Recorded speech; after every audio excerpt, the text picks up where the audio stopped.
And when you look at active fund managers over long periods of time, like a 10-year time horizon, all of them, 90% of these active fund managers do not outperform their benchmarks over time. I mean, think about this. Over a 10-year period, 90% of the fund managers don't outperform the S&P 500.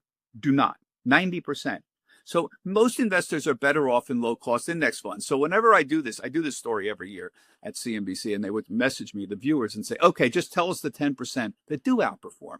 And this goes back to this thing with Bogle about persistence. The 10% that outperformed in the last 10 years are not the same people that outperform in the next 10 years. And that goes to persistence question. And what that tells you is that much of that outperformance, that 10% of beat, it's luck, not skill. Because if it was skill, the 10% that outperform would continue to outperform, but they don't, you see? So this kind of blows apart this whole idea that there is some golden person that consistently outperforms generally.